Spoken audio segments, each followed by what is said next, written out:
એક તરફ ભારતીય જનતા પાર્ટી સામે આમ આદમી પાર્ટીએ 2027ની ચૂંટણી જીતવાની વાત કરે, સાથે જ હવે ટૂંક સમયમાં સ્થાનિક સ્વરાજની ચૂંટણી છે એ પણ આમ આદમી પાર્ટી જીતવાની વાત કરે છે। ત્યારે આજે ડેડિયાપાડામાં આમ આદમી પાર્ટીના 550 જેટલા કાર્યકર્તાઓ ભારતીય જનતા પાર્ટીમાં જોડાઈ અને કેસરીઓ ધારણ કરી દીધો।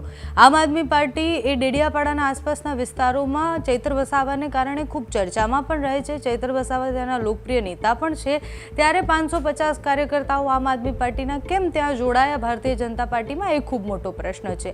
અને આ ગાબડું એ પૂરાઈ શકે એવું ગાબડું નથી, કારણ કે અમુક વિસ્તારો જેવા છે, જેમ કે તમે જુઓ કે વિસાવદર છે કે પછી આ બાજુ ડેડિયાપાડા છે, એ વિસ્તારોમાં આમ આદમી પાર્ટીનું પ્રભુત્વ છે। જો ત્યાંથી પણ 550 કાર્યકર્તાઓ ભારતીય જનતા પાર્ટીમાં જોડાય તો પ્રશ્ન થતો હોય છે।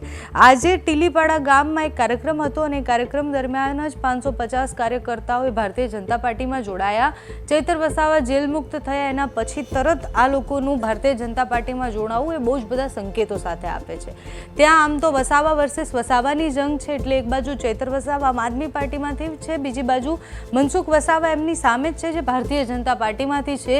બંને હંમેશા આમને સામને આવી જતા હોય છે। પરિસ્થિતિમાં ભારતીય જનતા પાર્ટીમાં 550 કાર્યકર્તા જોડાય એટલે કેટલું મોટું ભંગાણ આમ આદમી પાર્ટીમાં થયું હોય આપણે વિચારવું પડશે।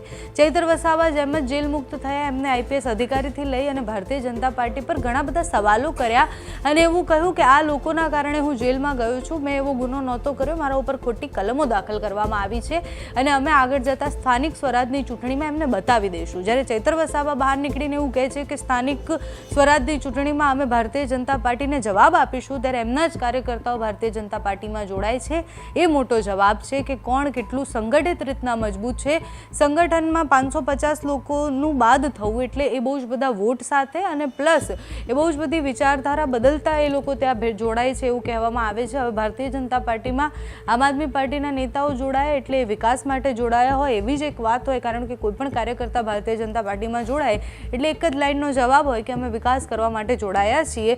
ત્યારે ડેડિયાપાડામાં 550 કાર્યકર્તાઓ ઓછા થવા પ્લસ સ્થાનિક સ્વરાજની ચૂંટણી માથે હોવી, ચૈત્ર વસાવાનું જેલ જવું, ચૈત્ર વસાવા જે રીતના આટલો સમય જેલમાં રહ્યા એના પછી સતત ત્યાંના વિસ્તારના લોકોની સમસ્યાઓ જે છે ત્યાંની ત્યાં છે, આ બધાની વચ્ચે કેવી રીતના આમ આદમી પાર્ટી એ સ્થાનિક સ્વરાજની ચૂંટણી જીતવાનું સપનું રાખે કે પછી 2027નું સપનું રાખે જોવાનું રહ્યું। અત્યારે તો ત્યાંથી જે દ્રશ્ય સામે આવ્યા છે કે એક સાથે આમ આદમી પાર્ટીના નેતાઓ ભારતીય જનતા પાર્ટીમાં જોડાયા, તેના પર કરીએ નજર।